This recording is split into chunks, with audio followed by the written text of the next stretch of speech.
Hello everyone, I'm bringing you an unboxing video today looking at quite a few bits and pieces which have arrived from Canada, primarily elements of the 1982 pattern web equipment. So we're going to have a look at that in brief in the video. Obviously it'll feature in future videos looking at it in more detail, of course. We've still got several parts to make in that series. A big thanks goes to James Wong, first of all, over in Canada. Involved with reenacting over there and collecting, and he was responsible for putting quite a few bits and pieces together for me and asking around and finding sources for various bits and then actually packaging it all up and shipping it over to me. There are other people to thank as well. We'll get onto that in the video as we run through and look at exactly what's arrived. So here we have the box and bits and pieces which has arrived, and obviously what you can see now is just one big piece of nylon, but there are some other bits and pieces under here, as you can see. We'll have a look at those in just a minute. I want to say a big thank you here obviously to James, who I've already mentioned, Professor Andrew LaRocque, Connor T and Eric Butterfield, I think it is, who's the Butter Sergeant over on Instagram. So if you go and have a look at his Instagram page, I'm sure he'd be happy for a follow and over there, and maybe have a look at some of his posts and so forth, and like and comment if you find things of interest over there. They have all helped in putting together the bits and pieces which have arrived, and James, obviously, as I say, is the one who put it all together for me and shipped it over. So obviously thank you for his role in that as well as some of the bits and pieces he provided. So we're going to run through these now. I'll move this to one side and we'll have a look at exactly what's arrived. First thing to look at here are a pair of trousers, which are, you can see, made of nylon. These are what look to be a civilian made version. You can see we just have sort of a civilian label there. A civilian made version potentially of the cold weather Canadian sort of parka and trouser combination. I have an example of the parka already, Korean War era that is, which I've already covered on the channel, and that's featured in, I think, a mannequin video as well. These are the trousers which go with it, so it's nice to have them. As I say, I believe these may be civilian, both from the metal riveted buttons used for the brace buttons and the cuffs of the trousers as well to adjust those in. But the actual buttons on the pockets are the same as the military issue. So in terms of wearing, for a limited extent, obviously for reenacting, they appear to be perfectly fine, but they may well be a civilian-made version of these for the sort of civilian market post-career, maybe. Not entirely clear on that. They are interesting and they are of the pattern that matches up with that parka. So I'm pleased to have them. So that's the trousers there. Next we'll dig out, we have a whole selection of the 1982 pattern equipment. First of all, we have an example of the first utility pouch in quite nice condition. I had a worn example of one of these already, but this is quite a nice, tidy example that's not sort of falling to pieces, not pulling apart. So pleased to have that there. We have here one of the second issue water bottle canteen carriers, third issue rather. We'll get onto that in a future video with the outer reinforcing on it. Just a nice tidy example. The ones I have have got splits and things in the seam, I think around the bottom, or one of them does anyway. So it's nice to have a nice tidy example of one of those. Next thing is a pair of pouches for the C7. You can see these here. Earlier pouches with the binding tape around the edge. So very pleased to have those. It means we can sort of look at the next stage of development of the equipment once the C7 had been introduced. Obviously initially the equipment was issued for use with the C1 and its 20 round magazines, but then the C7 was introduced later on, of course. A couple of interesting items here. These are both compass pouches, and this one is for use with the 1964 pattern equipment. You can see it has the fitting on the back, the Velcro belt loop or touch and close belt loop there. The design is basically the same for the 1982 pattern, but they modified the back, slightly different materials as well, but the overall design is the same. But you have the fitting on the back there to work with the 1982 pattern equipment, so that's nice. I do have the pistol holsters for both that sort of go along with both of these for that sort of officer's set of equipment, I guess you could say. But nice to have clean examples of those. I do have an example of one of these already, but it's quite badly damaged and has been taped up, so it's nice to have nice tidy examples of those. I didn't have one of these previously, so really good to have.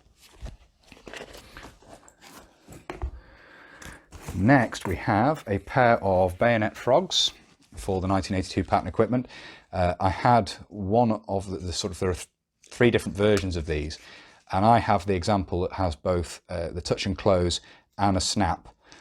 They also made them without the snap at all, and with a snap but no Velcro. And these are sort of, there's a progression there. So these sort of fill in those gaps. They're nice to have. This one has a nice clear stamp on the back still as well, as you can see. So pleased to have those. Nice additions to the collection of 82 pattern kit.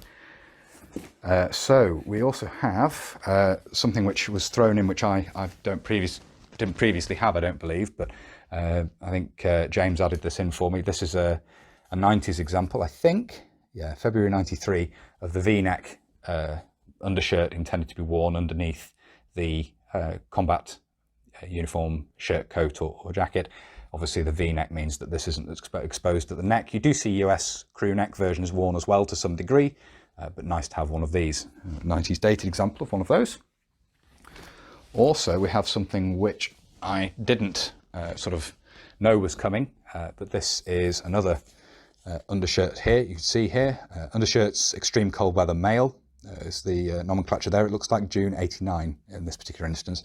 And you can see with this sort of type of cloth, the type of weave to the cloth, this would be good at trapping air. It's got sort of almost the string vest cellular element to it, although obviously it's not actually a string vest, but the cellular nature of this would help to trap air, certainly.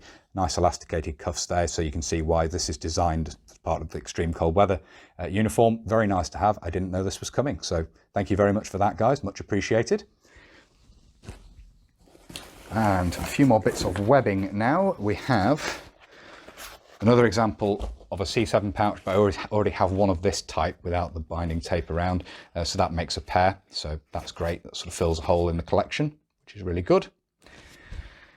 And what else do we have? I think we're getting towards the end now. So we also have a spare green Nexus Fastex buckle, rather. Sorry, not Nexus Fastex. You can see that there on the back. Spare green Fastex buckle for use with the waist belt for the 1982 pattern equipment. So nice to have. I didn't know that was coming. It's been thrown in as an extra, which is very kind. So we have here another example of the field pack. Now this is a relatively short-lived example, which still used green or OD plastic fittings, and this has the integral shoulder strap intact, which is nice. But these fittings are green, they've oxidized a little bit, so they've gone a bit grey. But there was a brief production of this before the black plastic buckles came into use. So you have the initial version, which uses just friction buckles at the front without the quick release, sort of Fastex type buckles. Then you have this with the green buckles, but obviously the swap to the Fastex buckles.